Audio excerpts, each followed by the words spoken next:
Hello friends, Adam here with FED. Today we're going to be doing a weapon type tier list for Fire Emblem 3 Houses. This one's been requested by a few people, so I thought we might as well give it a shot. I'm going to be representing these weapon types with characters who generally use these weapons. So for swords we have Felix and Edelgard axes and so on for other characters and the other weapon types. And we're only going to be basing this weapon tier list on their combat ability. So there's going to be some that look worse because of that. But let's get into it. So we'll start with swords and we'll go through from there.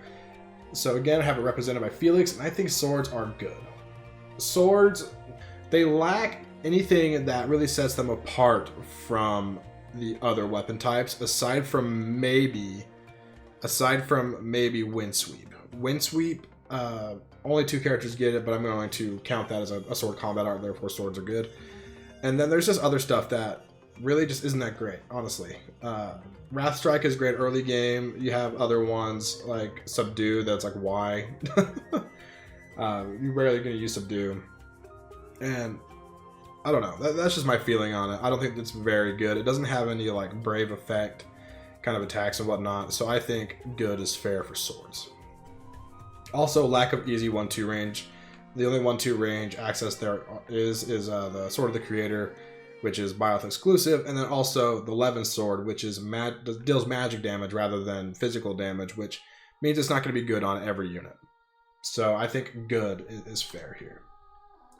Next, let's talk about axes. We're going to have represented by Edelgard, and I think axes are pretty great. They deal lots of damage. I like their combat arts, stuff like, of course, we have Smash, which is like plus 20 accuracy or plus 30 accuracy or whatever it is, and that's awesome. There are a lot of strong ones like Diamond X, but might not be very accurate, but it hits super hard. And on top of that, there are plenty of relics that are axes that can do a lot of work. You know, particularly with Edelgard, you get like I was going to call it Raging Storm. You get you get a mirror that has Raging Storm. And again, that's only for 1 unit, but I think overall, axes are better enough than swords to be above a tier. If for nothing else, then for hand axes and short axes and tomahawks, that'll allow them to attack from 1-2 range without using their magic stat. And if you want to use your magic stat, you can with different combat arts and different weapons and stuff. So I think axes just have the edge over swords in just a few ways. Alright, next let's do lances, which we'll have represented by Dimitri. I think lances are the best we've talked about so far. With insane combat arts like Swift Strikes and that combat art being available on 3 different units, which is insane, and they're all on different routes, so like you pretty much always will have a user of Swift Strikes if you want to, even if you don't recruit outside of your house. And by you always will, because Sedith does join the Golden Deer post time skip, I believe. So you always have, even if you don't recruit, have a Swift Strikes user. You'll always get to take advantage of that amazing combat art. And then you get some of the best relic weapons in the game, and they're really the best because they come so early.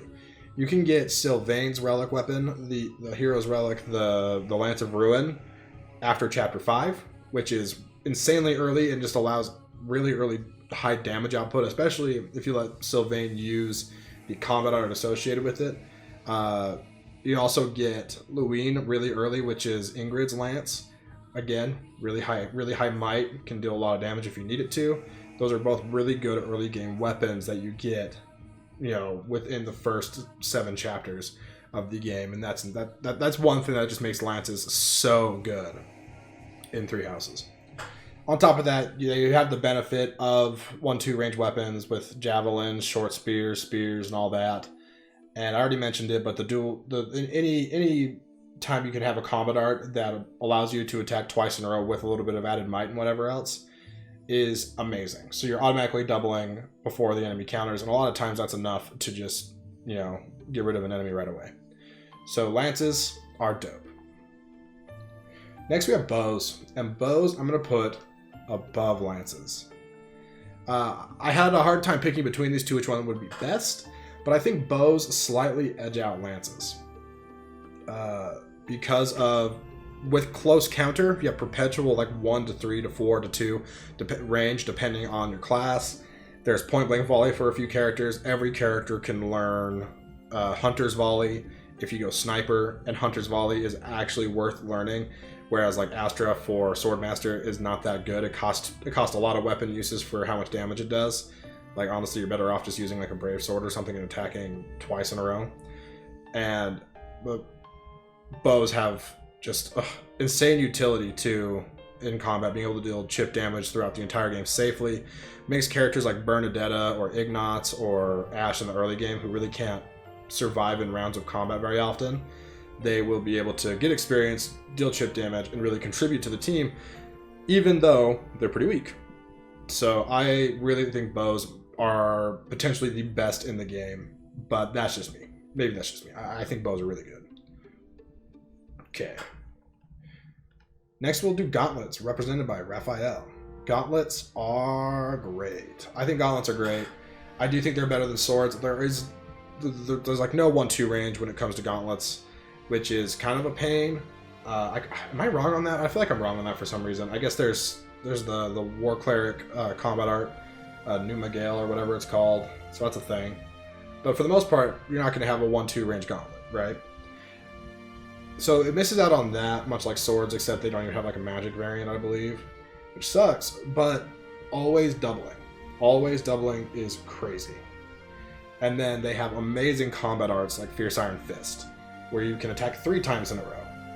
Gauntlets, while they don't have the overall combat utility that I think lances and bows have, I think they do rival axes in their ability to help you beat the game, essentially. I really like Brave Effect weapons, and the fact that all of them are Brave Effect is great. I mean, you have to be kind of picky and choosy about who you're going to have like work with gauntlets. Funny enough, like Felix is actually one of the better gauntlet using units in the game, even though we have him representing swords here, because that's kind of what he is in the story. He's a sword master in part 2. But with his crest and then just high strength, yeah, just gonna be demolishing enemies.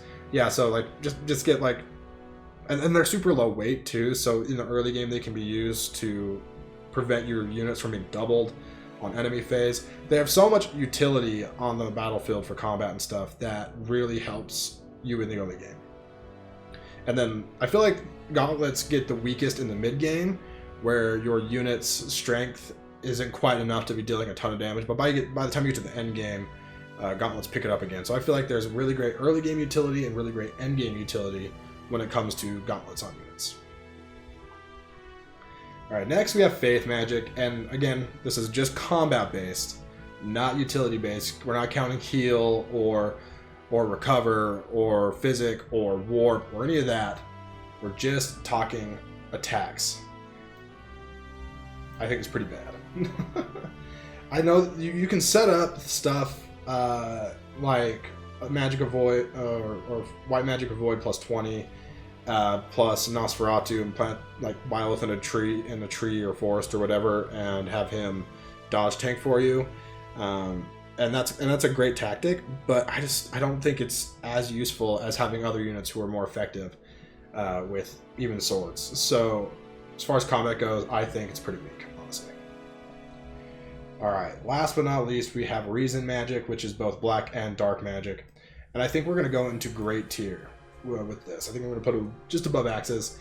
I think dark magic is dark. Well, I should say dark and black magic.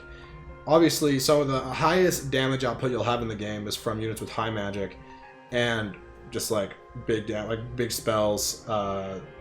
You know, whether it's Thoron or Hell or you know, Dark Spikes, whatever they're called.